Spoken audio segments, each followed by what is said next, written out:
Hello and good evening. For All Mankind, Season 4, Episode 10, Perestroika is over, and it has been since 2024. But here in 2026 on Live Long and Podcast, we're just getting started. Whether you're joining us live on YouTube, Twitch, or Facebook, or catching the audio version wherever you get your audio podcasts, our mission to watch every episode of For All Mankind continues. One hijacked mission, one political betrayal, and one asteroid redirect that absolutely should not have worked. And now here's the guy who watched Happy Valley turn into a Civil War cage match. I'm your host, Dave Mader. We are, these are all the episodes of For All Mankind that we can watch so far. Although there's a season 5 expected later this year. And we got a great top tier panel here to break down this explosive finale. Coming in first, he's a Union Mon back from Jamaica Mon who's been tracking the Resistance every move on Mars. It's Jeff Mader. I heard you. I just need a minute.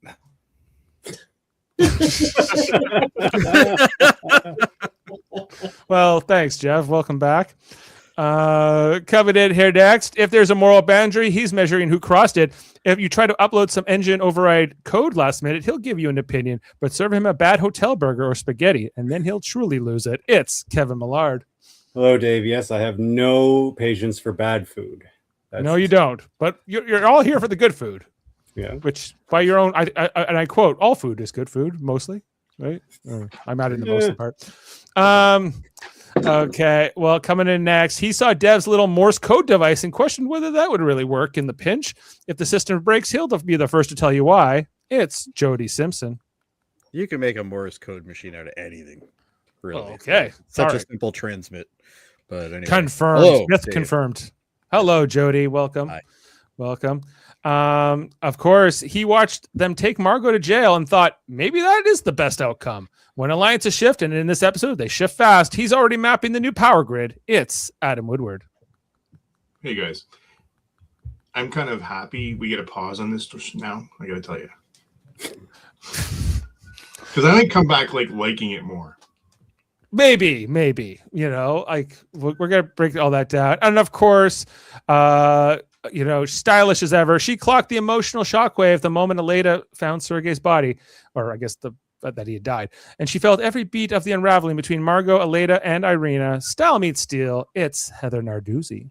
Hello, everybody. I am glad to get into this episode because this season has not been our favorite, but there's a lot to like in this episode. I like the song at the end in particular. I was like, I know the song, but I don't really know from where. It was good. Welcome, Heather. Welcome to the whole panel. We're back together again. Isn't this great? And Adam, yes, I put you through 10 weeks of this season. And even before that, you were kind of wavering. So I appreciate you all. Listen, I'm happy I watched it, but it's been a grind. It's been a grind, but you know what? It can't all be good. It's been a long road. Sometimes it's got to be bad, or maybe it's the good stuff that makes, or the bad stuff that makes the good stuff worthwhile. They would say. This is the 40th episode of For All Mankind. We were talking about that aired exactly 2 years ago tonight, January 12th, 2024. Written by Matt Wolpert and Ben Nadivi, and directed by the Sergio Mimica Gazan. Spoilers if you don't want to know how For All Mankind ends in season 4. Of course, we find out what Sergei's death gets back to Aleda and eventually to Margot, and that starts a whole chain reaction. Irina shows up in Houston just to kind of creep out Margot. There's the hijackers, like them trying to hijack the asteroid, and everything else gets kind of thrown awry. They have to kind of retreat to the North Korean position in order to enact their plan here at one point. The asteroid does eventually end up in orbit around Mars. What else? Whoever would have a fight in the hallway with 30 people? That was fun. Yeah, there's a big riot on Mars. People happened in high school. Going at it. A gun was shot. Danielle. Borders were probably wider, Jody. Danielle got shot, and for a minute I couldn't remember if she died or not. I was like, did they kill off Danielle at the end of this season? Nope, she makes it. What else? Well, of course, at the end, because the asteroid is in orbit around Mars, we get this flash forward to 2012. showing Dev's still there. They've built a huge like mining operation on Goldilocks, and they played that song that I thought was pretty good, and that was maybe a better part. What else did I miss, guys? Were there any big other things? Well, Miles got his face beat more. He got suffocated. There was all of the his white torture pepper. was pretty good. yeah. Everyone thought that was good. I don't know if it was Just Heather's good. reaction. You is know like, what? It just kept occurring to me. This all started with Miles. A lot of it did, yeah. Not necessarily the plot to steal the asteroid. That didn't come from Miles per se, but and everything with Massey up on the ship, I guess, is the other big like action stuff that we saw in this episode. Massey eventually going fighting in space with what's that guy's name? Palmer. Deke that And sucks. Deke, like the lesser Deke. And that I guess that, some of that was neat to watch. I thought, but yeah, That was very cool. How was this as a finale for you all? I know this season's been a tougher grind on most of us, especially Adam. But did we like the how? I don't think I'm alone in this, by the way. No, you're not. Thank you. no, You always have Jody and Kevin. you got me for sure. As for Kevin, he's a wild card. Well, Kevin, like, was this a bad finale or just a bad season? Bad season. A good finale can't save a bad season. True. Because again, I don't really care about any of this. So, like, even though it's an exciting end, who cares? Like, I'm curious what they do with Ed after this. If he's still on Mars, I don't know if I'm even going to watch season 5. That's what he says. He's still there. He wasn't in that group, that parade, walking off the plane or off. Yeah, right. Yeah. no, I don't think he's ever leaving Mars. Well, And he basically said it. That's his home now, right? Like Great, but I feel like they would remove him after this. Like it wouldn't be his I choice. would hope. I guess what were or weren't the consequences of any of this? Nothing for Dev. He's out on Mars looking Nothing up for his into the company. sky. Yeah, well, Okay. Dev has money. You can do Yeah. whatever you want when you have that kind of money. Right. And what are they going to do with Ed? They're going to send the fucking Mars police up there to get him? Come get me. They have sweater vests. They've done it several times already. What were you saying, Adam? I don't know what they're gonna like. It wasn't the ending I wanted. Like, the ending I wanted was that asteroid to get out of control and smash into Mars. And And it's just the end of space travel. And the end of Mars. At the end of Just Mars. destroy a planet and possibly a universe at the same time. But Can I say somebody that really frustrated me in this episode was Danielle. Like, Why is that? She sucks in this episode. Like she like has all these moments where it's just like, why don't you just like back down? Oh, sorry, my orders come from DOD. Oh, we have to do this because, you know, the little blue planet. Like, there's a bunch of moments where like she doesn't stand up for anything. Like, where like she just kind of just does her job and like, this is what I'm supposed to do. She, you know, and then She's what been ends like up that for half happening the season though. is but her base ends up becoming chaos because she never takes a stand and really takes control of the situation regardless of duty, you know. So she just drives me nuts throughout this episode. I just don't agree with her decision making. I was mostly frustrated, like the fact that she like unleashes KGB and CIA man on Miles, but she never really checks like how they're going about it. She never asks any questions. And then when she sees the CIA guy being all brutal, like punching whoever and what, you know, then she goes, "Oh, I had no idea this is what you do." Like, what do you? Oh my! I how things are done. I object. You know, I'm like, well, okay. Yeah, the only question she asked was, did you interrogate him? Yes. Okay, good. Did you think they brought him tea and cookies for the interrogation? Not tea and cookies, but not punches to the face and suffocation. That's a different And story. she doesn't just say good, she says continue. Like You think 2 U.S. authoritative agencies would not get onto Mars and go, you know what? We don't have any restrictions now. Yeah. Like, of course they're going to. They're going to beat the shit out of people. They don't care. Yeah, the whole like this decision to steal the asteroid, and eventually like Margot wanting to help them basically too, because she wants to get back at Irina for Sergei, and you know, and Elena goes along with it here at the end, and then she takes the fall for Elena on that coding stuff, so that she doesn't get she gets her diplomatic immunity revoked, but therefore she's going to go to a U.S. jail, right? Not to a Russian jail. Yes. Yeah. So, Yeah, she's better off, honestly. Like, Yeah. isn't she? Yeah, You I know? thought they were going to try to take her back to Russia. And Well, you would and- think that's what they would have tried to do. right, instead of just No, letting her she's be gonna have- arrested. She's gonna have an accident in jail. Well, it's not like there are no Russians in the. She won't US even make prison it to system, court. But, you know, Yeah. But anyway, Well, Like, so- Irina said there will be consequences, and we all know what that means. but there were consequences for Irina. Irina, like, hello, comrade, at the end, and I got the her time is up at the end of that episode Oh, too. yeah. Like, Yeah. Yeah, Yeah. she's done. So she's done. I don't Another know. thing And- that really bothered me about this is they never thought, all these smarties up there, all these astronauts, and they never thought to check the restricted floors for the No. stuff that they're missing ever. Like, oh, No. all these Well, floors, that- where would somebody hide? Maybe where there's nobody allowed to be. no, No, we yeah. locked out the elevator. That is unhackable, unbreakable. You know. Well, Like- that's the thing that you were talking about Danielle, but Danielle's not interested in anything below her top level. Yeah. No, she didn't even know who Miles was, She- right? Yeah. Yeah, she had Right. no idea who he was.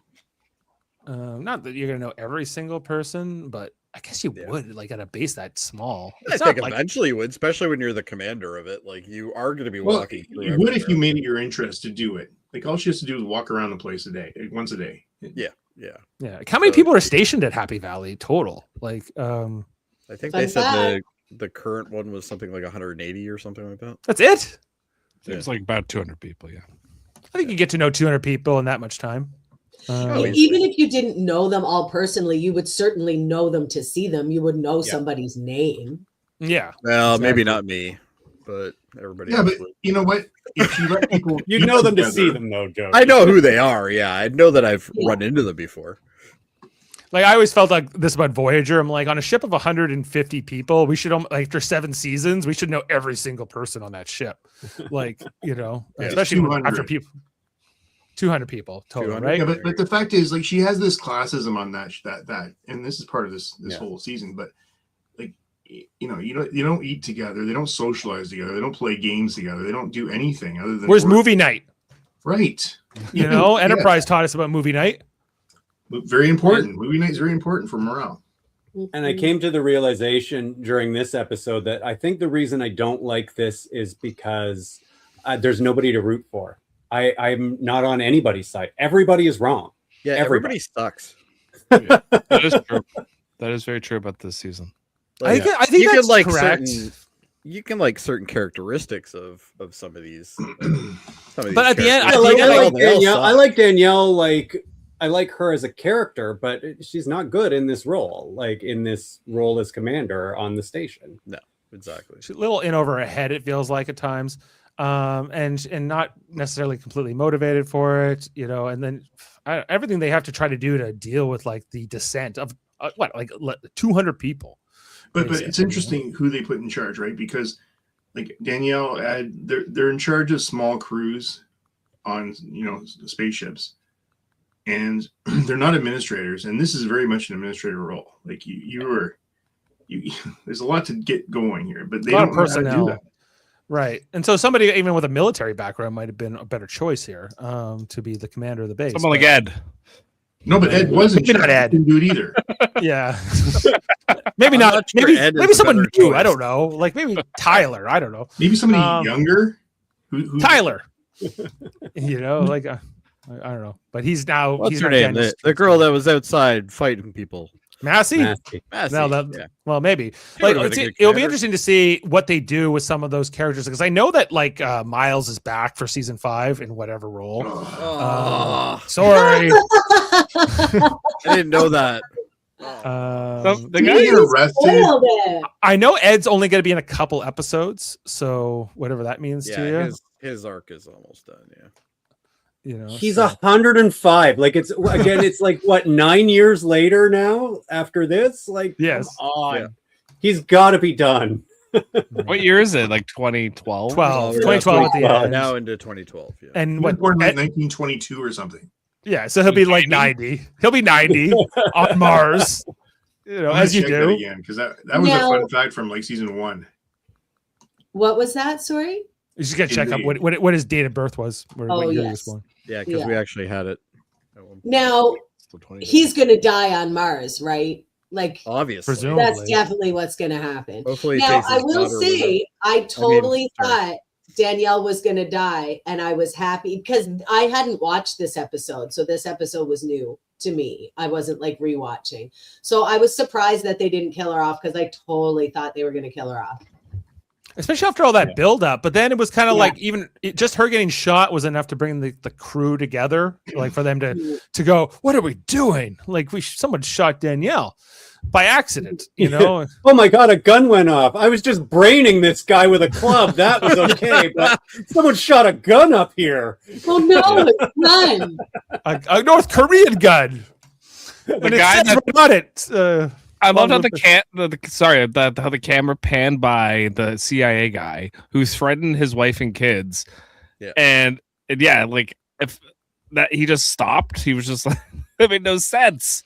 Like, you know, like I guess the idea is like they all respect her so much that like even the idea of her getting hurt would be enough for them to come to their senses. But I don't know. If anything, her getting If shot they would do, they didn't show us that. her getting shot might have been enough to create even more of a riot. Like, you know, because the Yeah. people who were like more Yeah. loyal to her would be like even more incensed, and like that could escalate things even more. But that's The not the fact story they told. I just she should have been killed. Like the fact, like I remember when I first watched this, and I'm like, she didn't die.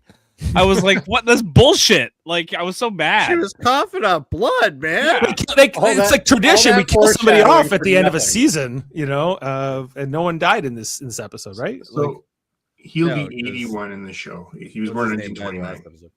1929. So by 2012, he's 89. Okay, well, Yeah. and he living on Mars in like 1/3 gravity. We're probably for going all to see those him, and he's going to decades. be like a hippie on Smoking up all the time.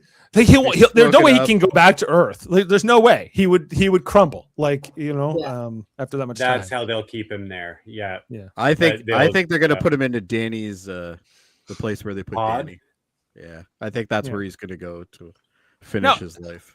I could have Oh. sworn there was also a scene that was like taken out here where like Kelly got mad at Ed for using her son to like for the heist and all that in order for them to get the stuff. But I feel like that was not in this finale, and I seem to remember that part of the I think episode. so. No, talked about she- it. she's a Sure, Baldwin. She thought that was totally cool and acceptable. She's like, I wasn't teaching any bicycle lessons. It's fine. Well, she is adopted, but let's get into it.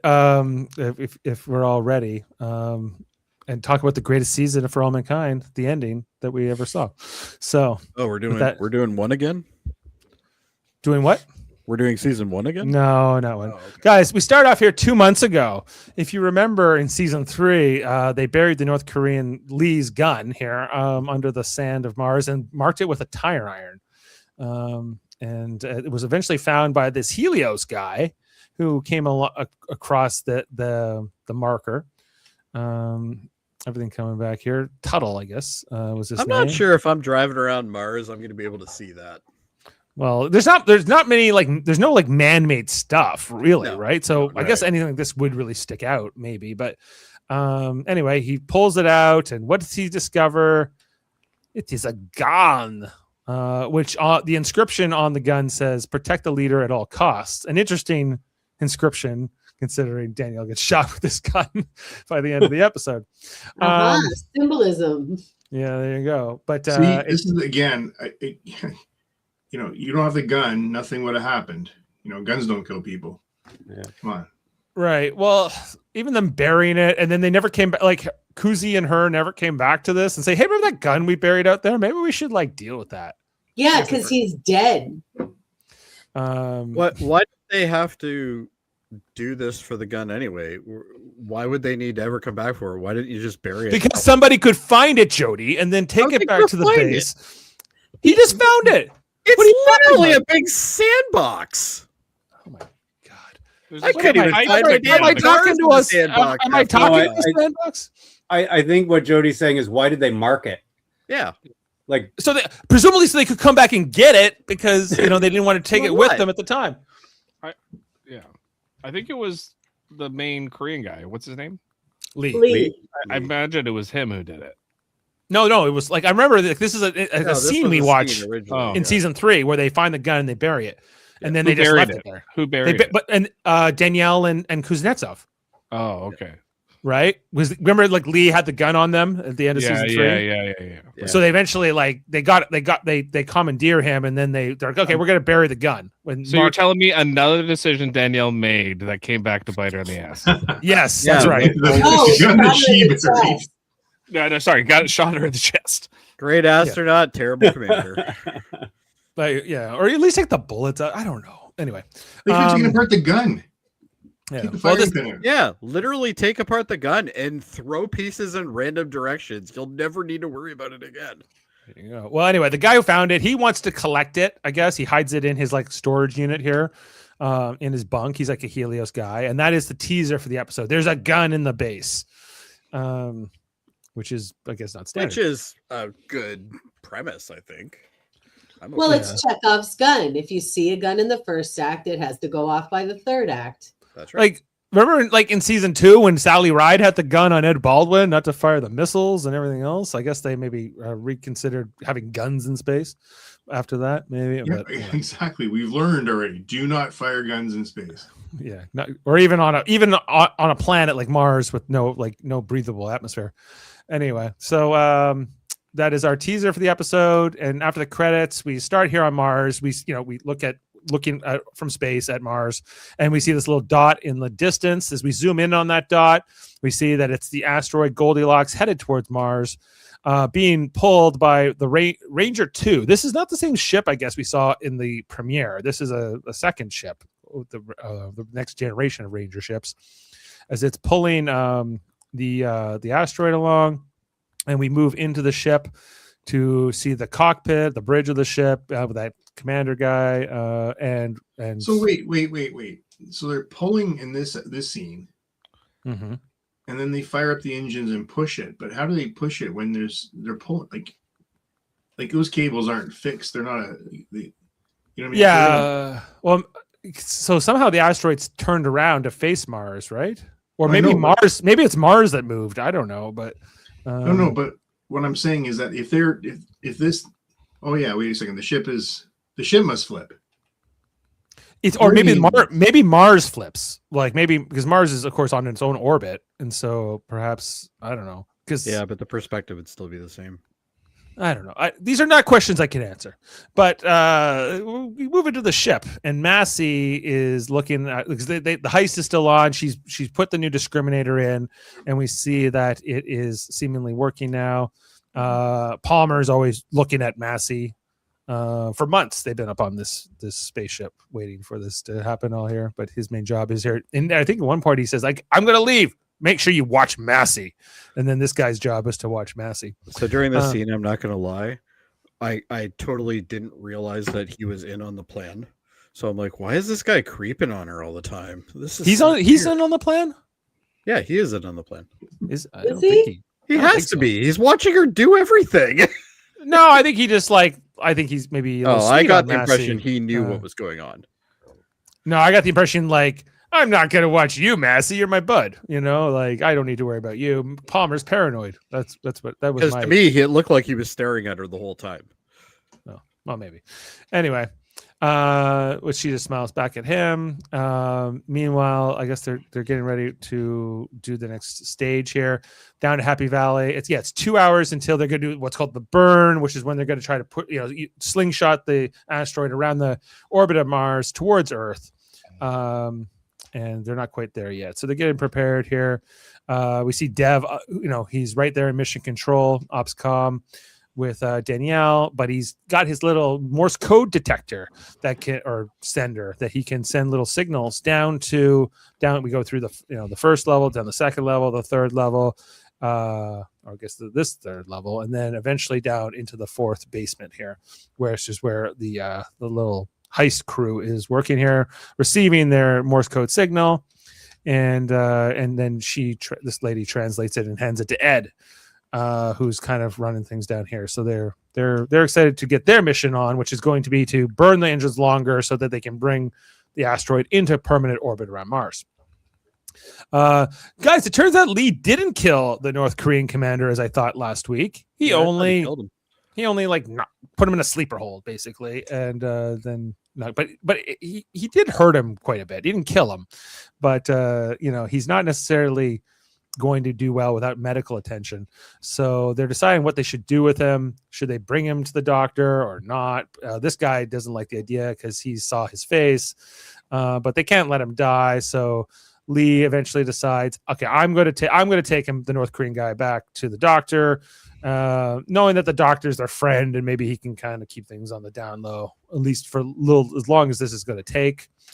So Lee's going to do that, and this is where Lee and Ed talk a little bit about, like, hey, it's going to be fine.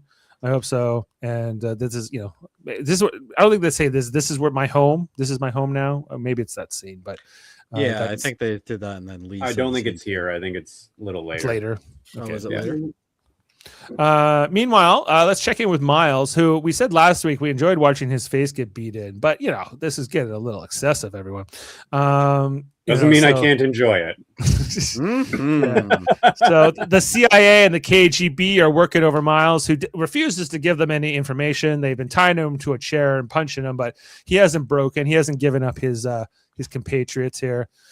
So then they hook up like a device here to lower the CO or to raise the CO2 in this room, this specific room, so that he'll get hypoxia and whatever else you get when you don't get enough oxygen. And they're able to, they put on gas masks in order to survive all this. And like, give us a name, tell us who your crew is, where are things happening. And I don't know. This is this would probably not pass the Geneva Convention, if you ask me. But we call them suggestions here in Canada, Dave. All right. And Geneva is very far away from Mars. Yeah, very far doesn't away. Matter. Yes. I don't even know where it is. Not on Mars. Switzerland. Yeah. Jeff, how did you feel about this authoritarian crackdown of the intelligence community? I was like, what is it? Is this set in like 2003 or 2? Yeah. What is it with that time period? No matter what timeline, some authoritarian shit goes down. They're also fans of 24 and Jack Bauer. So it's what they're like, this is what it takes. Yeah. I do love that it didn't work. Yeah, the torture didn't work. This isn't what makes him break. It's only when they threaten his wife and kids, which maybe they should have led with, honestly. But even Jack Bauer figured that out. Yeah, exactly. And so it's a little rough here on Miles as he's not getting enough oxygen. He eventually throws up onto Mr. KGB's shoes, which he does not like, and he starts beating up Miles even more here, wiping it on him, and they're just, come on, give us get some info. But anyway, not a fun day for Miles, but he's holding on. Part of the scene. We then go over to Houston. We're here in Margot's temporary office. She slept on the couch all night. In her office after her delicious burger she had in the previous episode, presumably, and she's interrupted. Ketchup atrocity. Exactly. We have this aide here who's been sent on behalf of Eli. Eli wants to see her right away. Okay, can I get ready for the day? But he says no. Like, Eli needs to see her right away. And as Margot makes her way down to Eli's office, who is there but her old friend, Irina. Hello, Margot. Margot was not expecting to see Irina, knows that this is probably not a good sign because the whole point of Margot being here was she was supposed to be a representative of the Russians. But, there's some intimidation here. Eli, Mr. Oblivious, he has no clue what's happening in this at all. Irina's like his new pal. He's like, Irina's the best. She's like, even though she snows him all the time, and it's very good at getting what she wants out of him. Snows him all the time. Yeah. Anyway, some tension here. Margot does not yet know about Sergey at this point, but she's not feeling too great that Marina's here, and what this could mean. Meanwhile, then, but she at least knows enough that it's not good. Irina's here. Once Margot makes her way into Mission Control, she eventually signals over to Aleda.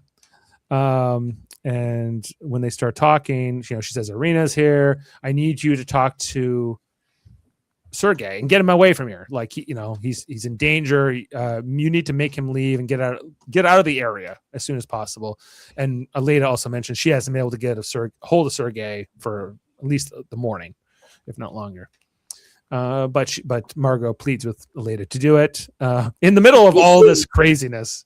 This is a big ask from Margot, and also like Aleda can just leave work in the middle of this super important mission.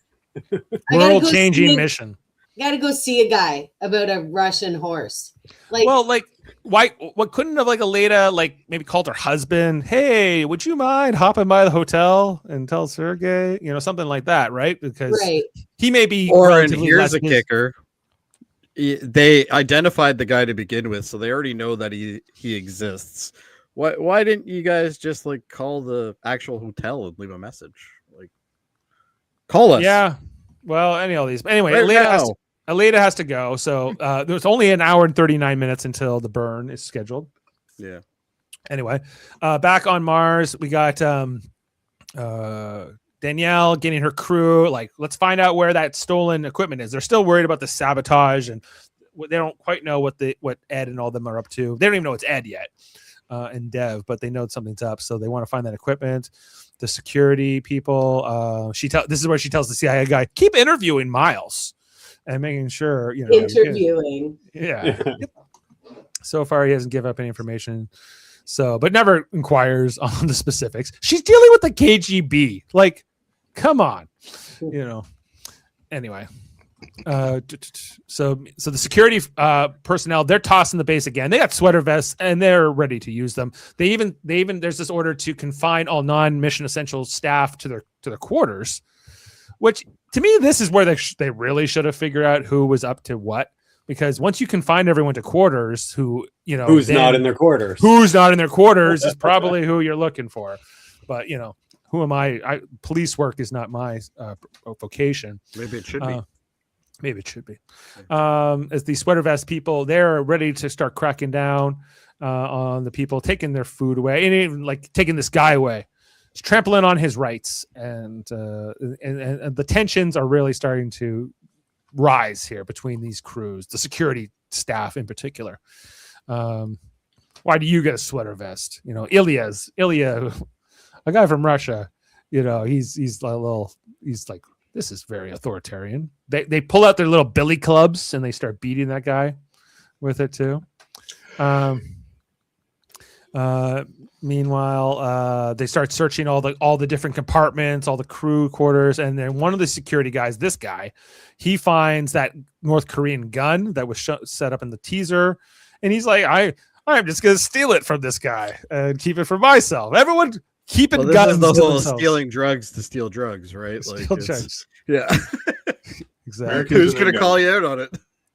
Yeah, he decides he wants it now, and he's not gonna report it either. Yeah. So we'll come back to that. Back over at the Great Travel Inn, where Sergey was staying. Hey, they got free internet, Dave. That's pretty good for 2003, isn't it? For a motel too. Yeah. Anyway, so then Aleda shows up. It's a stormy day here in Houston when she comes over to the motel. I guess she didn't know what room Sergey was in, so she goes to the front desk here and she asks about Sergey, and then the front desk lady says, oh yeah, I think he was Swedish or something, but he was always nice, but that's so sad what happened to him. And Leda finds out very happy to tell her it was off-putting. It was. Yeah, that happened to her. And favorite character in this episode. Yeah, 5 years. Very excited. Yeah, she was very forthcoming about it all for sure. Awful thing. Oh, awful thing! What happened to him? When did this happen? Like last night? Last night. Yeah. Anyway, so Aleda gets this There's a news lot of that murders at that motel. he Yeah, they're shot, like, shot himself. He was in the killing room. Yeah. Our third this week. Yeah. That Aleda caution tape was already there. She looks up at the upper level of the motel here, and she sees, I guess, where Sergei's room was. She's like, why did they decorate for Halloween already? I thought it was interesting that they barricaded the window too, but with the So yellow you tape. don't cross by going in the window. You don't go as you do. So You never anyway. climb into windows, Dave? Not at motels, but that's just me. Anyway, so Aleda, stunned by this whole thing, she gets in her car, and then she has this moment where she really like breaks down in anger and sadness and everything else about what's happened here. So I there's thought that. it was a really good choice to show that scene and the scene where she tells Margot just like with no dialogue and just music. You know? Everything's silent. Yeah. Just let it on the screen Except there. if you're a deaf guy like me and you had to put the subtitles on, because it actually does say a couple It of says things. screaming. Yeah. Screaming, and then it says fuck. Yeah. I watch with the subtitles too. Lots of expletive, as they say. Mhm. Okay, back at Mars, KGB guys still working on Miles. They've decided that the air can be turned on again. The torture is not working. They give him some water for briefly here. Then the CIA guy comes in. He's like, he's not playing Mr. Nice Guy anymore. I don't know if he really was before, but now he's going to go after the family. He's like, he knows all about Miles' little Mars gem smuggling import-export business. I think he refers to it as. And he says, we found out about your wife. She's been receiving those Mars rocks. She's an accessory to your thing. She's looking at 5 years in jail for this. Except all these kinds of things, and that they're going to put their kids in like child custody or something like that too, protective services. So Miles doesn't break right away, but eventually he starts going after the CI guy. He falls down, lands on his face. He's kind of really having a low moment here. But again, like I think the hardest part of this was like we don't like Miles. Yeah, Like, I don't care. I don't think we like. It's not that I like what's happening to him here, but we never really got on his side. I feel like enough in this season, so I feel like this doesn't land as much as it should. But because he's not a hero, right? But he's not. When was he introduced at the beginning of this season? Yeah, first episode. Yeah. God, it feels like it's been so long. I know. All right. Really, that was the beginning of it. Yeah, man. He wasn't in any episodes before this season. So Wow. No, and I remember when we were reviewing the first episode of this season, the collective feeling was, are we supposed to care about this guy? Because I don't. Turns out, no. Yeah. Turns out that never changed. Because we were talking last week, like he was kind of based on like Miles O'Brien in some ways to be the everyman, to be like the most relatable character, but in a lot of ways he's not. He feels He's no like Miles O'Brien. That's for he sure. feels more like he's more relatable to like I guess like a gangster character, like more like a Henry Hill or somebody like that who came. Henry Hill. Miles Dale could never Henry Hill. What do you mean? I actually hear the cops coming for you now, Dave. Oh, good. Okay. too So bad. Miles eventually he doesn't give them any names. He just says they're on like level 4. They're on sub level 4. So up here we see Dev in mission control. 54 minutes before the burn is scheduled to happen. He sees all the security people mobilizing, and they're getting ready to go down. I think he even overhears people saying like they're on sub level 4. And he has to quickly scramble here because they figure out that they've hacked the elevator, all that kind of stuff. So they're headed down. So Dev works quickly here to send a little Morse code message down to them, saying "Mayday" is the message that he sends. Get the hell out! Like they should have like I don't know. I guess they didn't have much time here. I'm still confused on how they got away. Did they just take Scatter? Scatter? But they catch that other guy somehow. He was hiding behind like a piece of ductwork or somewhere.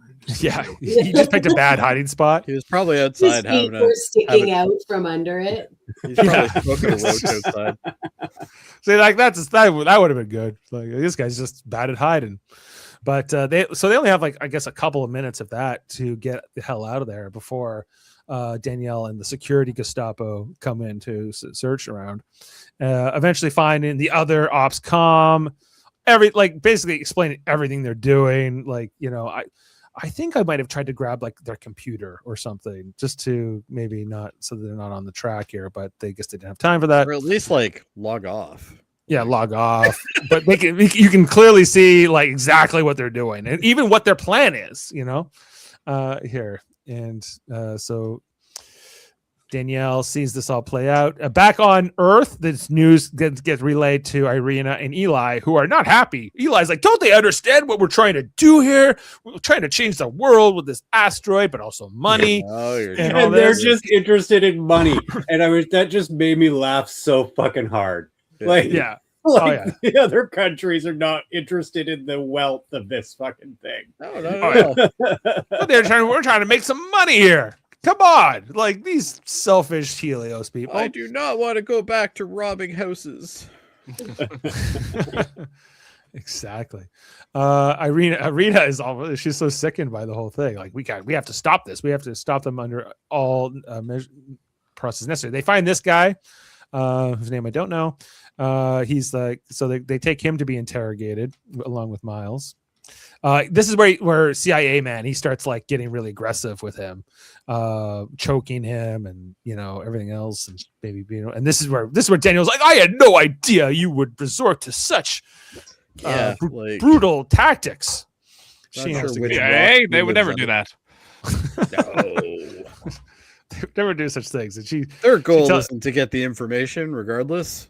she tells this guy, you know, to step off. We find out where Ed and all of them went. It's to the North Korean section, where Lee has to tell off some North Korean guys here. Like, what are these foreigners doing here? He's like, quiet. I am in charge. My Commander Cho is ill, so I am in command. Return to your station. So they seem to accept that.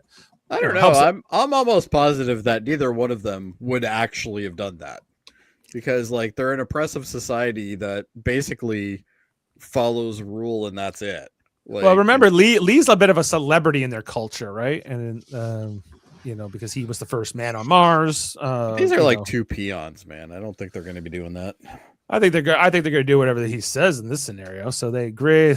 You know, Lee's working with all Ed and the Dev and all the crew, and they're hiding off in North Korea, which I guess is what they figure out. What are they going to do? They know. Is this where they're already writing the telemetry here or the code? I can't I think right now they're finalizing the final burn. finalize it. I don't but think now- they're actually doing the. Why are code. they finalizing it like within the hour of this happening? I don't know. I don't know. There's this Poindexter guy who looks like a cartoon nerd to me. I don't like not him. even a real one. But anyway, With the so code and the glavin. exactly. Hi. More like the Simpsons. Professor Frink, like the Yeah, real life Frink, version yeah. here. Mhm. Yeah. Anyway, this is when Aleda then shows up. She knows she has to tell Margot, and she's like, "Hey, Margot, can we go to your office?" Well, it's kind of an important moment. Like, come on, let's go to your office. And then this is the scene we were talking about where she closes the door, and we don't hear the conversation between Aleda and Margot, but we see the reaction. Yeah, We the only see- thing my captions told me was "What?" That's all. That's the only thing that was. Mhm. Yeah, and we can see that, but Perfect. yeah, like this devastating Margot. Her dream of Brazil is gone with This Sturgeon. was sad though. I cried. Yeah. Yeah, especially she sacrificed everything for him to save him. Remember, you know, and then he Are we he all comes- forgetting that Margot sucks? No. Come on, guys. Well, she's complicated, but you know, I'm with you, And- Jody. Yeah, you know, She but should have again, died in that bombing. damn right. You monster! You leave You Darth had Adam me alone. yeah, Leave him alone. Hey, sometimes you got to crack a few eggs to make progress. That's right. Progress isn't free. progress isn't free. Is that a quote in this episode? Yes, it is. Yeah. But I think we can all agree that I don't know the actor's name who plays Margot, but she did a tremendous Ren job Schmidt. in that scene. What's Yeah, her she name? does. Ren She's a Schmidt. good actress to the point where I actually hate her character. Yeah. Well, she's. I'm not sure I'm supposed to like Margot though. Realistically, You're not supposed to like anyone on this show. no. No, I have don't yet like to them too find much. anybody. The only one I like don't was this pot season. smoking guy. So Margot goes to confront Irina in like public, most basically here at NASA, where she's like, "Why did you do it? How could you do this?" And Irina's like, "You need to control yourself. This is not how we do things in the Soviet Union." But Margot's all emotional. I will kill you right here, and no one will be able to do anything about it. Yeah, I have diplomatic immunity, so I can diplomatic immunity. But so does Margot at this point. Anyway, so everyone's watching. Wait, This. go back to that last slide. Those ladies are like, "Oh, this is some real shit." Yeah. She didn't just say that. Yeah, they're like, Oh, yeah. Damn. Oh yeah, there were some gawkers definitely in this part of the episode. But Margot eventually says, "Oh, I guess I am being too emotional. Sorry, everyone," and she like walks away. And then Eli's like, "That was weird." Yeah. No I- follow-up questions at all. Yeah, Like, I get it that his character is supposed to be like the pushover, and that's why all these other countries are like walking over him, basically. But wow, I'm led to believe he's supposed to be like a smart common man, sense with this but guy. like, but Yeah. and you know, he's like, remember that restaurant we went to? We had the fish and the mashed potatoes. I've been Oh, thinking it's about good. that all the Still time. thinking about it. He's- He anyway, needs to go back to Chrysler. yeah, Yeah. but we did well there. Hmm. His Anyway, talents are wasted here. Miles, go back to Miles. This other guy, I should know his name. It doesn't matter. Anyway, he says, "How is everyone else doing? Not good. We've been found out, and they're shutting the whole thing down. It's over."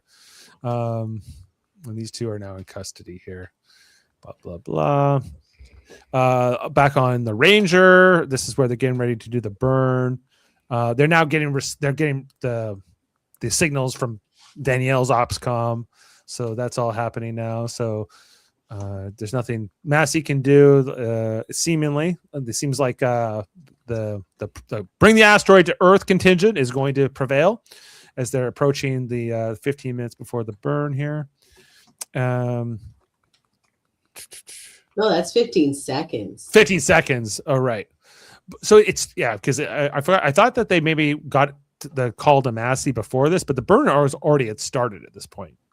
Which I'm looked not kind sure of if neat. these are supposed to be an homage to Star Wars, but they remind me of Star Wars. Like these plasma engines. Yeah, they're quite something. I wonder where they even built these. Like, So this is okay. I'm stuck on this. Right, they're pushing They're towards pushing it. the asteroid, and they They're have pushing it. cables holding the asteroid, to the ship. Right, Mhm. Well, I think it's just supposed to stabilize. yeah, but are the cables like flexible? to a degree. cable's bad. But cables are bad in this timeline. Remember? Well, I guess I just They don't kill understand everybody. why the ship doesn't crash into the asteroid. Oh, because it's Well, pushed up against it. It's right up against it. Yeah, it's Like- flush. It's actually holding. It's holding on in the middle. So it's kind of like how like a locomotive can push or All pull right, a train. right. Thank you for explaining that. It's got a coupling. We're good. Yeah. It's got a coupling. Anyway, so they're burning here. The engines are going. Yeah, so you can see the big dome thing in the front. Right. That's what's holding onto it. Yeah. right. They just- So They have way more engines than the beginning of the season. well, this is the Ranger 2, not the Ranger. This is the 1. Ranger 2. Yeah. So I guess they built this at some point. Anyway, so they're bringing the asteroid to Mars, and the burn could be. It has to be exactly like 20 minutes and 3 seconds. That will bring it to Earth. Any longer than that, and it won't. So they have all thought they've won the day. They're bringing the asteroid to Earth. Well, Great, she's great. even like, yeah, Team Earth, yay! Yeah, Basically. Earth. And in the North Korean exiles here, Dev and Ed and the rest, it's where Ed spots this radio, a certain type of radio, he calls it. Well, it's a radio that basically is like an encrypted radio. S band? Is that what he refers That's to? probably an S That's band. what Yeah. he said. Yeah. Yeah. Mhm. Is that an S-band radio? And there's this whole thing that the North Koreans' agreement in the charter is that the North Korean base can talk to any of their people at any time without any interference from the other nations, meaning that they have a way to talk to the North Korean who happens to be stationed on Ranger right now as the science officer. So they're like, well, maybe we can call him and then call Massey and get Massey to override the engine something or other, like the override basically, so that they can keep the burn going. That's the plan here. So I'm pretty sure having an external override is probably a bad idea. I don't know who the hell designed that idea, but I don't know. But they called the North Korean guy, and he then calls Massey into like the back part of the ship. He's like, it's the phone. It's for you. And it's Ed, right? I think is that who's on the line? It's Ed or Dev. I think it's Ed. Yeah, I think you're right. Yeah. And then, okay, we want you to go to the back of the ship, put a spacesuit on, and go out there and turn off this. Go hit that lever that they thought was a great idea to put on the outside. It's like having a light switch on the outside of a room. And I was really hoping she was going to have to pull it out, quarter turn it, push it. Oh, that would have been so much better. And then take a chip contact out and move it over one slot. I was really hoping for that. It didn't and then happen. the Borg show up. That would have been even Yes. Yeah. And then Massey says, assimilate this. better. So Massey goes with this really quickly, like, because up until this point, her criminal exposure has been, somewhat like easier to cover up. But now this is pretty blatant. She's just going to go out. She opens up the hatch at the back of the ship, which they think is just a glitch at first. But then they turn on the camera, and they see that. Just turn on the camera. They see, well, because they thought it was a glitch. Who would possibly go for a spacewalk in the middle of the burn? It's craziness, right? But we see, no, there's Massey going in a North Korean spacesuit that she got from the North Korean guy, as she's heading out there to turn this switch off. And she has to get to this plate. We see her moving along here with, using her tether to go from section to section. She did object to this a bit to Ed, but Ed's like, don't you want to be an astronaut or something? Oh God, this right here. This episode and this whole season does a good job though of showing how much the rich and powerful don't give a shit, and they will put everybody else's life at risk for their own ends, For their own gain. Yeah. They pervert your own motivations, so they like all of these union workers, right? They just want better lives. No. We're going to make you do all this other shit for us. It happens all the time. Right. Which I think what we're trying to convey in this season, Yeah. But, That is the thesis of the season. Yeah. Anyway, so she takes off this panel off of the override, and as the panel then floats away, we see it get like how close Massey is to being like incinerated, vaporized. That was a good transition when that thing went into the flame and bang, it's gone. Bang! It's just gone in a second, and she's like, Yeah, "Holy but shit!" how much heat is on her right now? Apparently, none. Because like that thing has to be radiating some good amount of heat. I guess she's far enough away. It's I don't know not. how Well, like it's when she threw that other guy off the ship, Palmer, and he's like inches from that flame, and nothing. How did he not die? That Yeah, was the more yeah. like almost unbelievable. You'd one, think but- at least Kill the more of rope these would- characters. We don't like any of them. Kill them. kill them all. They're actually planning ways to kill everybody on this show. It's amazing. They're teasing us this whole episode. No, almost died. No. Oh, and there's arcade buttons on the outside too. Nice. Stop teasing us with this. Like last week they gave us. Well, I thought it was 2 deaths, but it was only 1 actually. So we're good. It looks like she's gonna turn it, Kevin. Yeah, I know. So I was so disappointed. Yeah, I She hear tries ya. to pull it, but she's not. She can't pull it. It's not. It's too hard to get out. There's So a joke they say there, and they- I'm not taking it. They tell her to use spring her. on it that's not allowing it to happen. Like There's some spring here. So yeah, it's like use your tether, and she's like, "But then I won't have a tether." He's like, figure it out. Who He's did like, that tether? Do you want to live forever? Come on. Thought you wanted to be an astronaut. Bitch. Do it. Yeah. that's what I would do. Yeah. Meanwhile, That's what you would do as a leader, or what No, you would it's do what Ed in would Max's do. position. Ed would like take off. I was gonna say everything. there He'd is make no it- way. There is no way I'm sacrificing my tether. My tether Adam, I would thought be you the said that's what number I one would thing. do. Well, I don't want to give all my secrets. Palmer gets dispatched here to go stop Massey. Like they realize what she's doing, and they're like, "Okay, go stop her, Palmer." So he's on his way. Meanwhile, CIA guy says, "Hey, we're about to invade the North Korean module," and Danielle's like, "I wasn't consulted about this," and he goes, "Yeah, well, you're kind of out of the chain of command. Yeah, now. we This is- didn't ask you. We're doing Yeah. it. Yeah, we're taking It's over." a need to know, and you don't need to know. Right. Mhm. So Danielle doesn't like that. So she's like, okay, she tries to call the North Korean module initially to talk to Lee, knowing that Ed and all of them are there. And Lee tries to say, no, they're not here. They're not home right now. But she doesn't believe it. So eventually Ed does take the call. Oh yeah, when they tell her that someone's overridden the elevator, you see it on her face. She knows exactly right there in that moment that it's Ed. Oh yeah. And he's like, hey Bob, how's it going? You Well, I know, like and- how he says, I "Hey, love Bob," she and didn't say just it back. lips into him. She Yeah. doesn't even acknowledge it. Yeah. And she's like, "What the hell are you doing?" Well, yeah, because she's like, well, everything's about Earth, and he's like, no, I don't care about Earth. That's not my home anymore. My daughter and my grandson, my family are here on Mars. So is he And gonna just like hold on to them forever now? He's like, you can't leave. Maybe he'll make a case. But well, I think that there's a case for Alex that because he's born in space and the gravity on Earth is hard on his heart, that he's probably better off here on Mars. I think what and he's a space criminal now too. He can't go back to Earth. That's true. the show And is they are gonna have other tight spaces that they can't get into, Dave. the show really wants to set up this whole idea of a permanent Martian colony, right? And that this is how it was built. This is how it came to be. Well, despite that's all probably these what other we're getting in the next season, right? Yeah. Versus right now, it's just kind of a temporary scientific outpost. And it could be, but it could be more. So Danielle trying to warn them, trying to tell them to stand down, didn't work. She's frustrated. She face palms like Picard and It's Riker because style. nobody respects her authority Yeah, exactly. with good reason. What does he say? Yeah, and then we got this is where they're like, my home is Mars, and Lee says, mine too. And words can have no wings, but they can still fly 1,000 miles. That's some kind of saying. This is my, this is Ed says, this is my home, and he goes, mine too. Yeah. Anyway, so the burn has only got a few minutes left. This is where they're figuring out that what Massey's doing, and they're telling Eli. And Eli's, don't they know we're trying to make money here?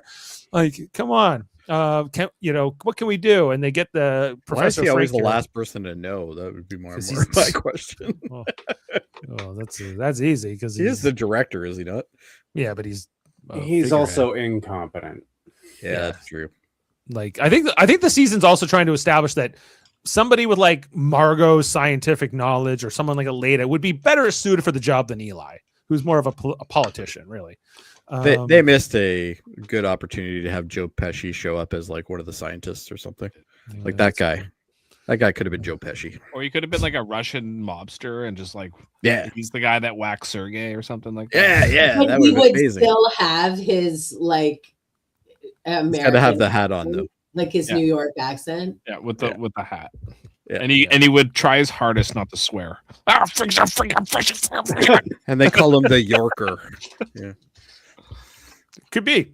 So anyway, It's like, shut up with your tangents. I just know Professor Frick. He says he's going to write a code to override the override or something like that. If anyone follow that logic, chime in. But they think they have a go around here. This is when Aleda notices Margot up in the observation gallery area in Mission Control and decides to go pay her a visit. They have an interesting conversation here, I thought. Obviously Margot's sad about Sergey, but also talking about how she sat in this room with Werner. Remember Werner?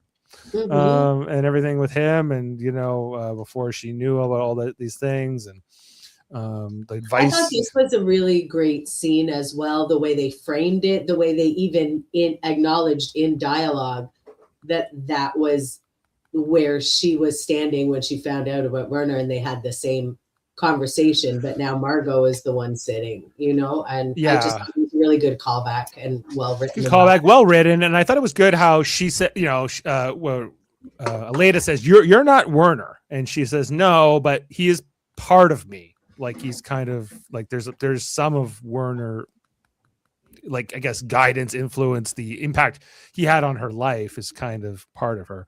It's what she says. I also like that she says he always tried to convince me that he had no choice, but then she says there's always a choice, and she that's had her sort of taking responsibility for her own choices, right? Yeah, like she obviously made some bad choices along the way too, right? And maybe not Werner level, but not great. But so this is where Margot says, because Aleda tries to get her to come back and help with this whole effort to bring the asteroid to Mars, and Aleda's like, or Margot says, "Why don't we just screw them over? Like, why don't we bring that help them steal it into Mars as well?" And Aleda's like, "What the hell? Like, let's go for it. Let's do it." So they're going to work on that. The team Ed now has or Team Dev or whatever you want to call it has a new ally on Earth. While Massey is trying to get that whole override thing to work on here, she's got this like whole lever system worked out with like the tether to try to pull it up. She's hooked up at a communications disc thing here so that Dev can get all the telemetry of the engines so that he'll be able to keep them going. And so it seems like Massey's making progress, but now here's Palmer. Palmer's coming. And he's coming at she doesn't see him for a good while here, but he's making search. I don't think that's his suit. She's wearing a North Korean suit, isn't she? Yeah, she's wearing a North Korean suit. Yeah, I think he just threw on whatever suit he could find, and he's coming. So we see this is okay. This is Aleda and Margot, I guess, working out the code for what they need to do to override it, and it's all handwritten on like yellow notepad. Or it was that's how smart she is. That is how we wrote code in 2003, right? Legal yellow pad. And how it needs to be put in right at the end here. Margot, she's using do loops. Ugh. Yeah. So Aleda agrees to do this because there are too many eyes on Margot to actually do this. With the Russians, but I can't make up this code. It's in wingdings. Wingdings. Wingdings are fun. This is then when Palmer gets closer to Massey. Massey eventually sees him coming, and they get into a bit of a fight here. She isn't tethered at this point because she's used her tether to do this whole thing up, but never give up your tether. Never give up your tether. Or maybe bring in a second tether. I don't know. Maybe have two tethers. Yes. Maybe have two tethers. Maybe that's the lesson. Then you have a spare. Having a spare would be good here. Anyway, they start fighting here, and like Dev's just listening, like, "How's it going, Massey?" And she's like, "Ah!" And she's getting like kicked and punched by Palmer up there. They only have 2 minutes of the burn coming up here, and we see that Aleda and Professor Frink, they're putting the code in. They're typing it really fast, as fast as they can. This can't be real because they'd probably put a semicolon somewhere and screw up the whole thing. Mm-hmm. Yeah, just lots of typing. I was like, this is your action finale here? Like how fast you can type some code into a computer? Okay. Like, and then we have a coding duel. Like people like criticize the podcast sometimes because at the end I bring up a spreadsheet and they go, "Oh, this is not exciting with a spreadsheet for the ratings." But like, come on, this was like the equivalent. Honestly, of a TV episode. How bored in your life do you have to be to bitch about that? You know what I mean? Like, spreadsheets are exciting. Exactly. Why would you care? I'm not saying I agree with them. I'm just saying that they say. Oh no, that's what I'm saying. Though, is why would they care? There's nothing like seeing a great dollar sign at the bottom of your spreadsheets. Like, percentage increases. Oh well, that's what you use them for. I use them for other things. But anyway, so they send the code, but it takes 5 minutes for the code to get there. Right? 5 to 20 minutes actually. And this is and clearly this is only a minute and 52 left, so it doesn't seem like it would be enough time for their transmission to get no. here. Anyway, No. it doesn't seem like that, But they focused on that. They go, we got to get it out. we have to do it now because so they're trying to like But the burn balance. window is not the same thing. They want to stop it before it hits a certain arc. Right. It has nothing to do with the burn window. The burn window is something NASA's using to say this is. But if the it area keeps that if we're they allowed if to the burn. engines keep going past the burn window, then it's not they're well, going it's to going go to fuck up NASA for sure. Yeah. right, which is the whole point of this. Anyway, so then Aleda and Margot exchange the look, knowing that they've accomplished what they set out to do. Meanwhile, back on Ranger, this fight with Massey and Palmer continued. Them going back and forth. Eventually, like Palmer kicks her off here, or almost throws her off the spaceship. And she ends up like hanging onto the bar. Yeah, I think he thinks he just killed her. I don't think he's even really sure what happened to her. Oh, I think that. And he's totally cool with it too. He hates Totally. her so much. Everybody murders everybody on this show. Yeah. I would have liked, because like later on here where he survives with his tether, I would have liked to even see her bringing him, pulling him back in, them going back in together, the conversation they would have had after all this. I would have liked to see her pull him in on the tether and then unhook the tether and punch him off the Ranger. Yeah. And she's There you holding go, up Heather. this. I want Heather's way. Yeah. Massey holding on for dear life here. Hanging out with you hooligans has made me hope for violence. That's true. Yeah. Anyway, so Massey's surviving. She's holding onto the edge here. Palmer's trying to cut through this tether so he can override all this and get this off here. Blah, blah, blah. 15 seconds. I did have a thought, and it was a very bad thought. But when she gets kicked off and she saved herself, he was basically trying to kill her. Yes. Right? Yeah. So when she comes back up and she like knocks him off the ship and he's tethered, I'm like, I'm surprised she even like saved him. Like you know what I mean? Like it's like I get why she did it, like that it's murder, but she actually gets anyway. the drop on him by using his tether against him, by pulling on his Yeah. tether and like pulling him off there, get him off balance. And then so he goes out here, and I was like, well, no one likes Palmer. Maybe they're gonna vaporize Palmer here in like the plasma. I was cheering for violence, is what I'm saying.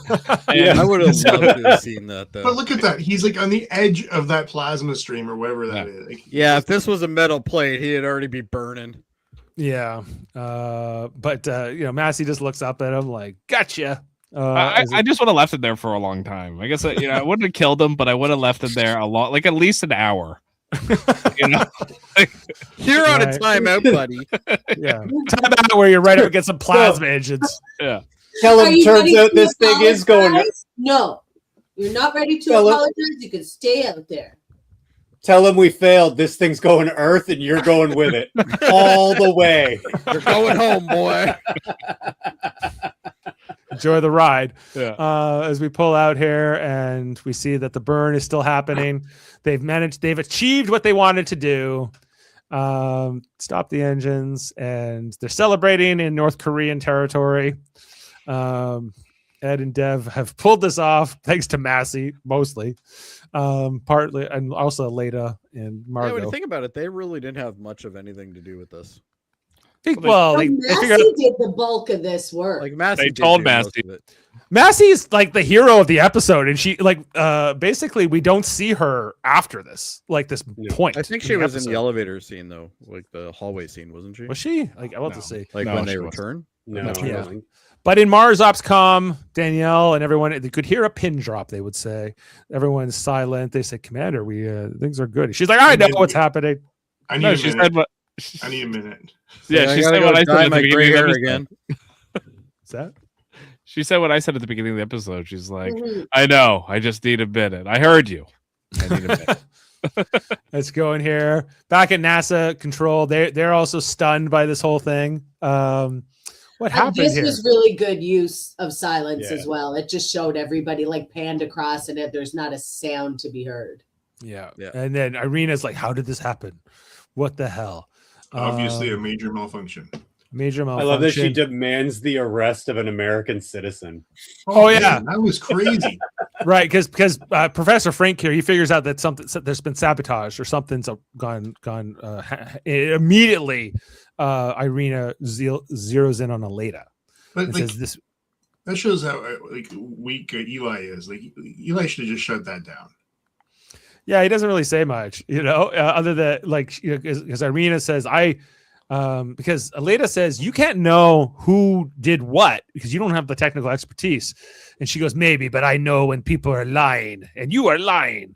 And, Eli's like, it's not true, is it? She is Aleda? KGB. She does probably already train. She's a human lie detector, basically.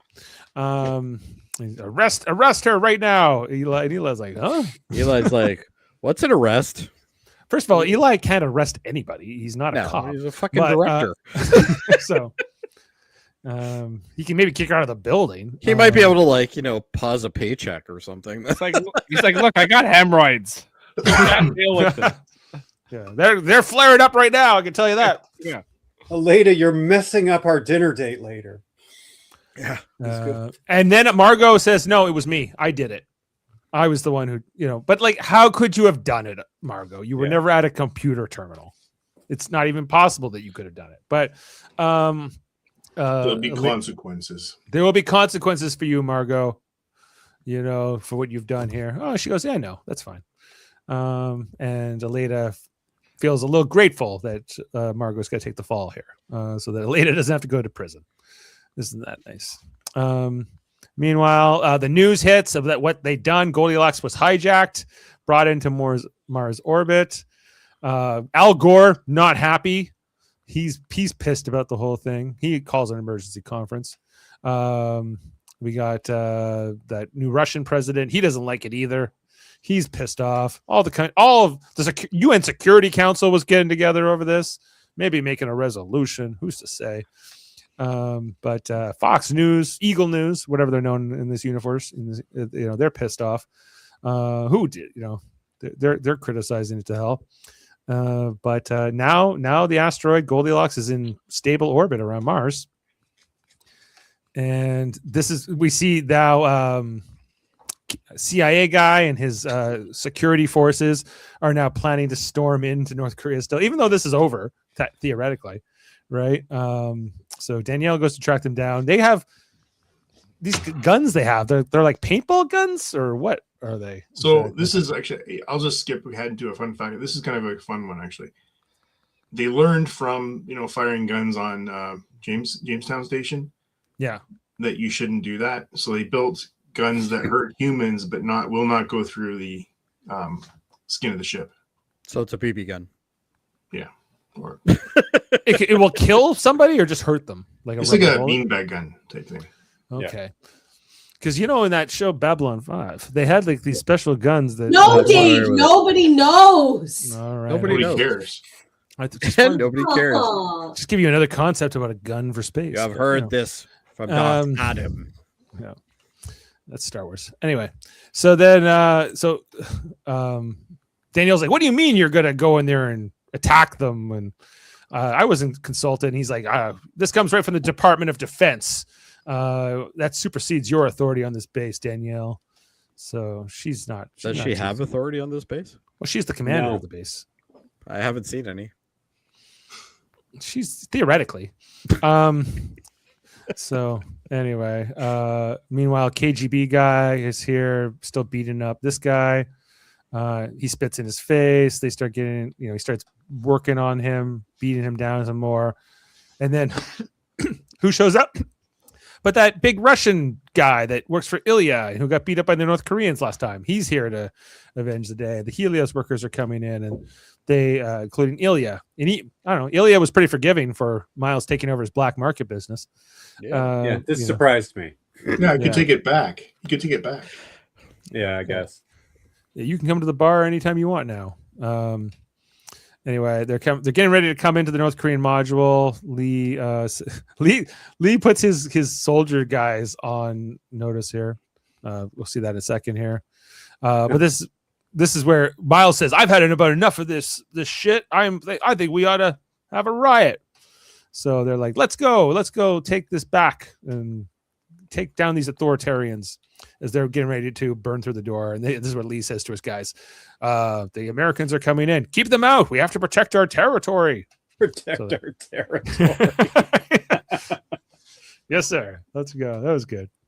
And here comes Miles. He's ready. He's ready to get some payback, settle the score with what's happening. He's been carbon dioxide poisoned. He's been beat up, everything. They probably had him with like batteries and jumper cables at one point too. So it's like, on his nuts. Yeah. All these things. And this is where the whole riot breaks out. They blow through the door. Just as CIA man, all them. This is where Miles shows up, and he's got a pipe, and he's ready to start fighting here. Everyone's fighting fist fights and hitting with objects. I'm sure you have enough room to swing a pipe in this hallway. But man, he swung it. He swung it. He found at the room. front. He was at the front of it, so he okay. He got that one swing in. Because if you see that guy in the back row, go back one there, dude. The guy in the back row there, he's clearly holding some sort of lead pipe or something, but you don't see him swinging because there's no room. He only hit his own guy. Yeah, he's gonna probably hit somebody else. Like trying to figure out who's who in this fight would be a nightmare. Who's on what It's like side. a rugby scrum, Yeah. Everyone starts getting it. Friendly fire isn't. It's not very realistic. I find it's just like it feels like a staged like TV show fight. Like it just it should have been a little bit more violent. Mm-hmm. I imagine they don't have fight coordinators on this show. But I'm cheering for more violence. And I think actually fighting on Mars with the 1/3 gravity would work a lot different in reality. And like it would be not quite like fighting. Remember when we saw Gordo and Ed fighting on the moon? It would be a little bit like that. Or at least half of that. But you know what? They don't have room either. This is it's kind of cool that they did use the hallway. And then so we see here that Danielle gets in there and Ed, they're trying to break it up. You stop this right now. There's this moment of eye contact between Ed and Danielle where they're like, what have we become? What have we let this turn into? It's kind of the fault of both of them. Yeah. And I think they're kind of, maybe that's what the look is meant to convey to a certain degree. So they both start trying to tell everyone to break it up. Meanwhile, that guy who stole the gun earlier, he's got it and he's ready to use it. Here's some of that realistic violence Jeff's looking for. And he's pulling out the gun, and just as I don't know who he was going to shoot with it, but then this other guy grabs it from him, and there's a struggle, and then the gun goes off. And who does it hit? Not Ed, Danielle. First she looks down, and she's got the hole. Would have been better if it went through Ed and hit Danielle. That would have been good too. She collapses, and then as soon as she goes down, like everyone goes quiet, the fighting stops. Everyone can't believe it. Danielle's been shot. Is she going to die? And Ed starts trying to, carry her, take her to the doctor. This emergency surgery. Ed's holding her hand the whole time. There's no way she's living through this. Come on. Look at her. A lot of blood. As soon as I saw what side she got shot on, I was like, no, she lives. Yeah. Right. Because the heart's on the other side. Yeah. Yep. And I don't know, almost like I don't know. Ed doesn't know if Danielle's going to live through this or not. So there's almost like this thing. When she started coughing blood, I thought she was going to die. But then Kelly shows up. The doctor's got to be like, "What the fuck? What the fuck is wrong with you people?" I totally thought about that too. Literally, the entire crew is standing in the doorway watching this. Yeah. Did Kelly just get back from her science trip? Probably. She's always late. She's not a very good mother. Well, and where's Alex? Mother. Where's Alex during all this? In a vent somewhere. She just left him in a vent. No, he's excited now. He learns about vents. He's crawling through the ship. Yeah. He's hanging out with the North Korean guy that got choked. He's on the floor we never got to see. Yeah. Jeez. He's stealing more equipment. It's family tradition now. Yeah. He's addicted to it. Well, I guess so. So we pull through here. We look at all the crew members stunned, quiet silence, CIA man included. How does this guy have a big shiner already? Come on. Because Miles hit him with a pipe. Miles hit him with a pipe. Oh. We go over to Miles. Miles also, silent and stoic here. and Just don't care. he looks down at the blood on his hands and on his pipe, and He's maybe wondering if it's the enough. weapon. It's got the junction box on that thing, man. Look out. Yeah. That's why Buddy has a shiner. He got the junction box right in the eye. Yeah, You'd have more than a shiner. That's potentially going to kill you. You get hit with that. But anyway, so there's everything going on here. We see Margot back on Earth, taken away in cuffs. Which So what happened here? Like, how did the Americans get her? Because the Russians revoked her diplomatic immunity. When so she doesn't have diplomatic immunity. So now she can be arrested by the the United States government for treason. And Well, she should be treated better. Oh, for sure. Treason, not totally sure on that one. Yeah. Better than the gulag. better than the Gulag. Treason, I think, is one of the only things the Americans still have that is automatic kill. No, So- it's not. They don't It's not have- automatic anymore. kill. It has the death penalty, but they don't have to give you the death penalty. It's Oh, just okay. I thought it was automatic. and they've never executed a woman for treason. Although, no, they have actually. There was one, I think. I think that they did with That couple, right, in the 50s. Well, it was in the Salem link- trials. I think the Lincoln assassination they did as pre-USA. well. I don't know if it was treason. Killed a lot of women then. But there wasn't like that a husband and wife couple that got convicted of treason, and they were actual spies. They were spies for the Russians. Yeah, and they were both executed, I think. The Americans is basically based off of that, right? Right. Yes. Anyway, so Margot gets pulled away here, and as we pull back from her going away to the cop cars, we look at the monument from the bombing at the end of season 3, and Margot's name had been burned out here because she originally was on the monument, but Who burned it? Oh, that's what I want to know. Did Elena? Elena did this Elena, before she reconciled with Margot. She did it with a key on her way to the car parking. Well, if you look at it, it's scratches, right? Yeah. Yeah. You can see all the scratches. Yeah, that was Elena. Yeah. For sure. Anyway, then back in Russia, we see what happens with Irina as she comes back to Roscosmos, and all of the staff are kind of looking at her as she walks Yeah, into she's the walking building. through all the engineers, and they're all just like stopping what they're doing and looking at her. But you fucked up. She gets back to her office, and it looks like the KGB is here, going through all her stuff in her office, all her documents. Putin's back there. Putin's there. Come on, Morozova. It's either that or it's Stephen Miller, one of the two. Yeah, it's Stephen Miller. Oh, it is Stephen Miller. Stephen Miller. Wow. Yeah, Looks just Oh, like yeah. it. That's it scary. does. It does actually. He looks more like Stephen Miller than Stephen Miller looks like. Yeah. Well, anyway, so back with Eli, he's just reading the newspaper. Leak reveals NASA allowed abuse of detainees on Mars. This is going to be a political scandal for the Gore administration. This is again would have been a great scene where Gore calls him and starts yelling at him again. But you know what? You know what's important? Arizona is looking to hand Dallas its first loss of the season. So that's must see. That is Sports. Yeah, Doesn't tell you where it is, just sports. Well, I think this is that must be football, right? That's Or is NFL. it- Yeah, because it's December. Who knows? We're in a different timeline here. Could be hockey. Arizona Yeah, and anything. Dallas. Yeah, it could be. Yeah. First loss of the season though by December in hockey, not likely. Not likely. No. Anyway, Happy Valley. We see this transport comes into the cargo bay. The black market is alive and well still, as Lee is here, and guess who's coming out of a cargo container? His wife. This And about was a 500 genuine other people, surprise. apparently. I had forgotten about this story thread, and this was a surprise, and I loved it. So yeah, Why? his Why did wife. you love it?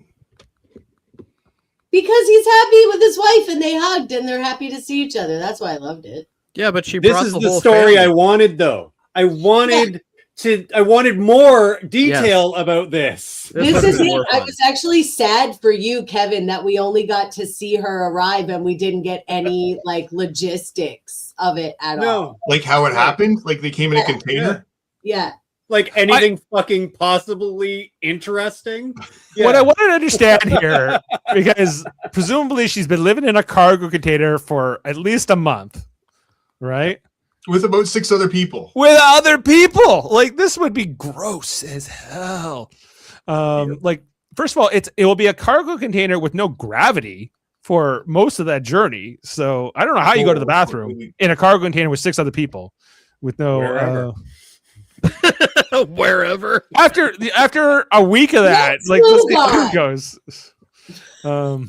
Maybe they have to wear diapers. Like that would be the only solution. Where are you gonna put the I'm kind diapers of with in? you on that. Like, this is what we needed more of, Kevin. You need to understand how this happened. The logistics of this are even more complex than what they were doing with the space travels and the engines and the direct trajectory. And you know what else we were missing? And she gets out of there looking fresher than I do after a 2-hour flight. Like, Yeah. Yeah. Like she would smell horrible. Well, she would. Like Or maybe they washed her and put her back in the crate before they introduced her. maybe. Well, she's out of North Korea. They got her out of North Korea. I guess Miles came through somehow. Like I don't know how this.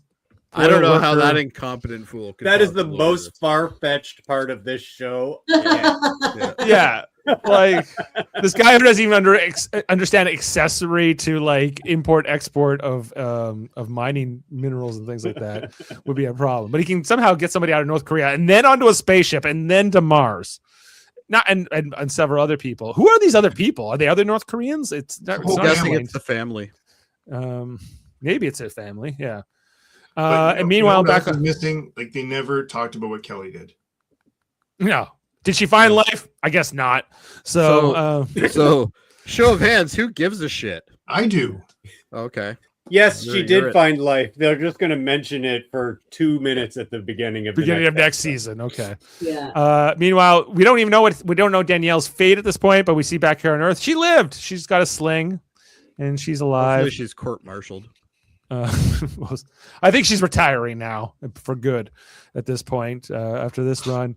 I wonder, like, too, like, remember how the last North base commander had to resign after the whole scandal with the first asteroid and Kuznetsov's death? Yeah. This seems like a bigger scandal and This failure. is a little bit bigger. So, Yeah. so Yeah, but never Yeah, mind that the was- smuggling and the battle and the people. and burning up.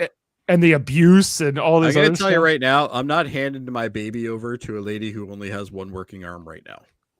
Well, she's Not going to do that. she knows she's She might mostly drop her. she's gonna get close. Look I how don't think she's cute that baby is. well, she's holding with one arm. Yeah. Well, that's Danielle's story. Back on Mars. This, I guess, at this point we're officially now in the time jump section of the episode. Yeah, right? this is now 2000. Now we're into 2012, and we don't know that quite yet. But we got Dev here in a spacesuit at the edge of that Korolev crater, looking up into space. And then we pull back from Dev here on the surface of Earth, And go they use past- or Mars, surface of Mars. Sorry. Midnight Cities by M83. M83. Yeah, it was good. It was a good Great, song. great song for the ending part. Yeah. Yeah. Was that in Mr. Robot, Jeff? Is that where I know that song? That band was used in Mr. Robot, but it was Intro was the song in Mr. Robot. Intro. Yeah, Yeah. I like intro. Anyway, so they pull back here and we see Korolev crater and Mars. And now it's 2012. And we see the asteroid Goldilocks in orbit now. And we kind of move across the surface of the asteroid and we see all this infrastructure and buildings and lights. And then we see the actual like base itself, and it's massive. This whatever has been built up here in like 9 years is pretty extensive for this mining operation that they built into the asteroid. So that is the end of the episode And the end of the season. and the end of the season And the end of this And- podcast. for a while. Good. Yes, for a while. I'm gonna be glad that we're all gonna be a level playing field too once we start again. You guys won't have seen the episode. We won't be like, and just wait till we get to episode 8, Adam. It gets worse. Yes. Okay. Well, could you give us a little bit of information and fun facts about I've this got episode? lots of stuff to talk to you about tonight. So first of all, Amazing. coming back to the music, we also had "Out of Time" by the Stones at the beginning, which I thought was pretty cool. That Yeah. was a good opening too. Mhm. I didn't get an introduction. Gotta have that. Oh, Fun facts with Adam. Sexy fun facts with Darth Adam. with Adam. All right, let's go. All right. So, give me a second here. Sorry, guys, I was just queuing it up here. So far, not so sexy. So far, the whole episode, the whole finale is triggered by a tire iron. You know, so we wouldn't have. Yes, this is true. Yep. Let me get onto the good stuff. I went right to Star Trek again because what are the parallels? Let's talk about parallels again. We did that. Sure. The episode parallels.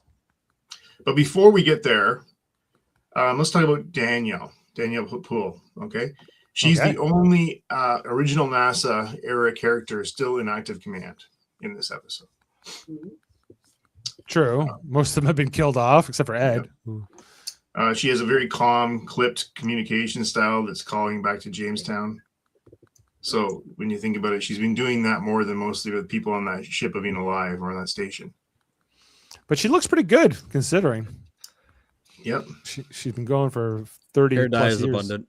She is the sort of moral center of the room. You know, she has the old NASA discipline and etiquette and integrity, but really nobody else does, which I really think is part of her frustration on this station. Well, she if anything, she's a bit naive with these CIA guys, right? Like, I think she's a little bit like, oh, I'm sure they're just doing a nice little interview and it's going to be fine. This is before we knew. Well, I guess maybe other people knew, but before the whole world knew the CIA was, not to be messed with. With her, I think certainly everyone knew about the KGB, right? Right. Yeah. The CIA would never do anything wrong. No. But she never compromises her ethics. She doesn't lie. She doesn't cut corners. She doesn't play politics. And I think that's the problem. She doesn't play politics, so she has a hard time with this, with other chains of command and things, undermining her authority. Yeah. While Ed is like running rogue for weeks, and to your point, nothing happens to him. He really changed from the beginning of this series, like where he was sort of rule bound, patriotic, very NASA loyal, and now he's like anti everything, anti institutional, willing to break laws, treaties, physics, whatever. Well, 77 years of active duty will do that to you. Yeah, the real question to me was like, what were there any consequences for any of these people, at all, or was it all just kind of like, because they remember the lady they recalled and they said she had to go on trial in India and everything else? Like, what if the Soviet Union says, okay, well, all the Russians who were part of this, whether they're Helios or whatever, like they have to come back and face justice, and could they stop that? Like, I don't think so. So, yeah. So let's talk about Ed's immortality through this whole 1, 2, 3, 4 seasons. He survived a lunar crash, a Mars mutiny, a Mars explosion, multiple deprivations, and now a rogue asteroid heist. not to mention all the radiation he's probably absorbed over the years, going to the moon and to Mars all this time. He's the complete emotional opposite of Danielle. Yes. I mean, they're excellent. Danielle would never mow the lawn in the middle of the night or rip a phone off a wall. Or hire Danny again. Danny Stevens? Stevens. Yes. Mm. To the mob fans of the room, Ed's arc in this episode echoes The Godfather Part 2. He's isolated, powerful, morally compromised, surrounded by loyalists, and losing the people who once grounded him. So Danielle's Fredo? Is that what you're saying? No. Who's Fredo? There is no Fredo. Well, it's not Godfather 2. Miles is Fredo. Miles Gets beat up. And then Dev is the closest thing on the show that has a chaotic good in his character. Chaotic So good he is breaks like laws, manipulates systems, and lies to governments, but is always in the service of the vision which he wants to achieve. I would maybe throw Ed into chaotic neutral. Slightly bending towards chaotic good. And then on Margot, she delivers one of her most important speeches of her entire arc during this episode. Her line, "Feelings might not be convenient, but they are the only way to truly begin to understand the world around us." I forgot about that line. Thank you. Thanks for reminding me of that. And Margot and Aleida is the final emotional release between those two that was needed, for years, apparently, to get rid of that, because they've been pretty cold to each other, but also even when they liked each other, they weren't very friendly, like demonstrative or just even kind, I would say. Mhm. True. I got some goofs here, Adam. If you want me to just No, jump I'm not on. ready because I still got to start with Star Trek here. Okay. So let me just get to one or two. So Oh, Marco's okay. big speech echoes Starfleet's moral philosophy. Her reflection on feelings, responsibility, and costs of progress fits squarely in the tradition of Picard's ethical monologues, Spock's logic versus emotion debates, and Janeway's principles under pressure speeches. Its core idea, progress without humanity isn't progress at all. Mm. And then, you know what? I think I'll leave it there. That's a good ending. Do you want to hear my plot holes and everything else? Sure. All right. The Russians would not have turned Dr. Madison over to the U.S. voluntarily, like Margot Madison, as she obviously had traded information about Roscosmos for lenient treatment in prison. Well, we don't know if she got. Oh, the Russians wouldn't have let her go to the U.S. Like when they revoke her diplomatic immunity. That did seem weird that they did that. If the asteroid's velocity could be changed to a Mars orbit, even with a surplus fuel in a hastily assembled spacecraft, then there was no longer a deadline. Reversing the velocity and putting the asteroid on a trajectory for Earth could have been easily done later. So the fact that it was like in permanent orbit of Mars was probably not scientifically accurate. In terms of revealing mistakes, when the Mars security forces are preparing their weapons, a paintball gun is clearly visible. Well, I thought it was a paintball gun. It's not a paintball gun. These are presumably low velocity weapons which have been talked about. They are presumably used an air charge for a fire projectile, which will hurt a human but not penetrate the walls of the base. Aleda uploads a course correction to the asteroid near Mars with only 2 minutes left before the ship's burn time cannot be made. However, radio signals from Earth to Mars take 5 to 20 minutes, depending on the distance between the two planets. So, and then the whole thing where inducing hypercapnia as an interrogation method is patently ludicrous, and it's generally too slow to create a useful effect. Or if induced, quickly would cause a person to almost instantly lose consciousness and die, as the respiratory system would fail with as little as 1 minute. Furthermore, the screen clearly shows oxygen levels maintaining 20.1%, whilst the carbon dioxide partial pressure continues to rise. This mixture almost always causes the immediate seizures and the loss of consciousness owing to the central nervous system oxygen toxicity. So that probably wouldn't work the way that as we see it in the episode. All right. Well, that is our. I've got fun one fact. more. That's all yours, Yeah. sir. The finale's 2012 jump equals a Star Trek style future shock teaser. Star Trek loves ending seasons with a time jump or a charged political landscape or a new frontier opening. And the asteroid in the Mars orbit is exactly that kind of ending. The galaxy just changed moment. And we all felt it. I really didn't. feel it. No. Okay.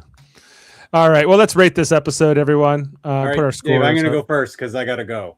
Okay. As far as I hated this season, I really hated it, but this episode was a decent way to end it. I'm going to give it an 8. Okay. You are a releaser. All right. See you guys. Bye, Kevin. Bye. See you next Bye. season. Hopefully. All right. I'm on Heather. So how about Heather's score now? I totally agree with Kevin. I didn't hate this season, but it's definitely the weakest. I did feel that this was a strong ending for my not favorite season. So I'm good with an 8 as well. 8. Jeff, how about you? I give it an 8.5. Oh, wow. Pretty positive there. What about last week, Jeff? You weren't here last week. I'll stay consistent with everyone else. 7. 7. Well, that was some of us were at 6. Okay. So now we're going to me. Okay. I'll give it an 8.3 for 1983. Adam, you're up.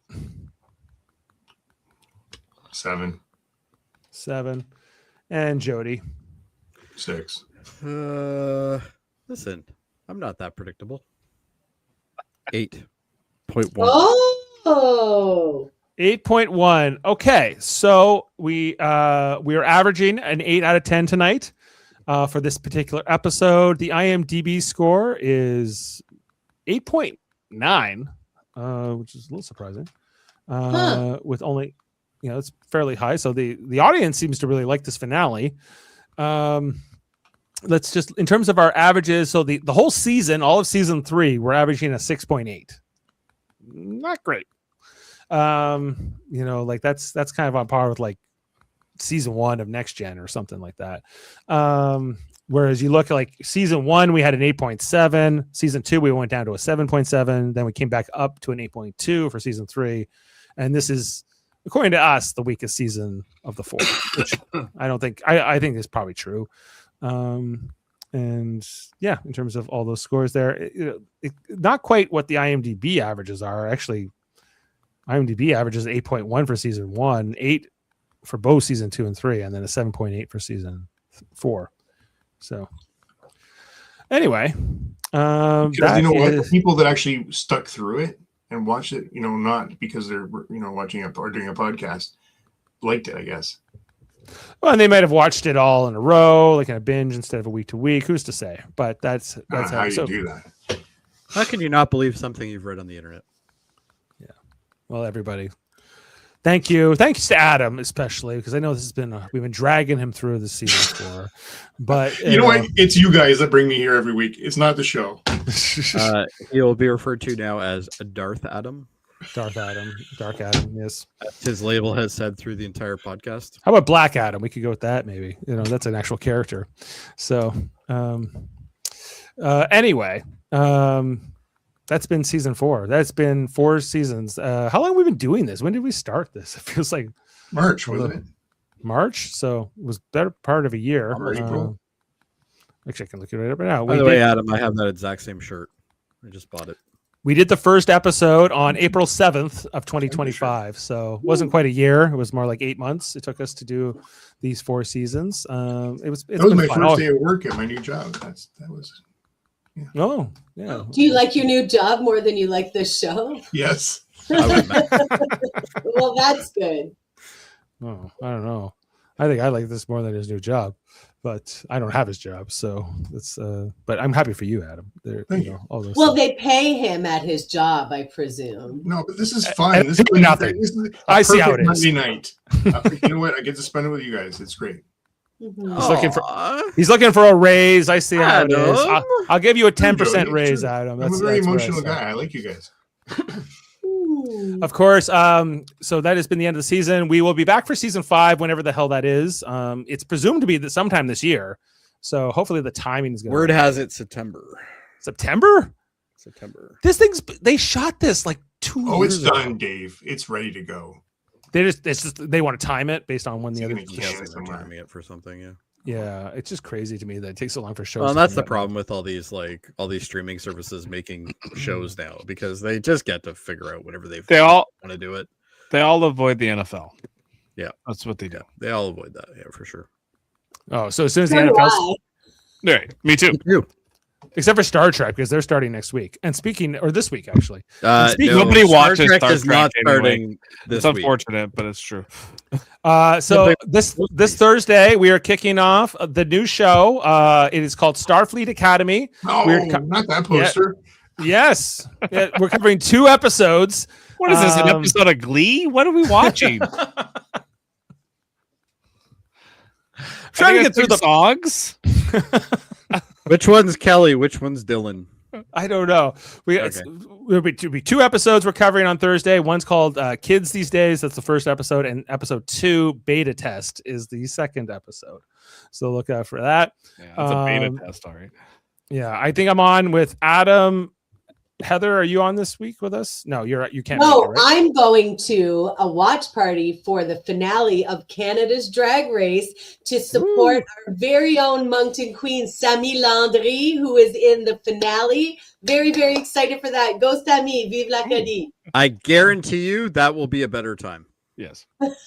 Acadian drag. Of That sounds course. fun. I would love to go to that. So fun. Well, good luck at that. We'll miss you. We'll catch up with you for episode 3. I think Ashley's on this Thursday, and of course Chris Murphy. No one could be more excited for Starfleet Academy than Chris Murphy.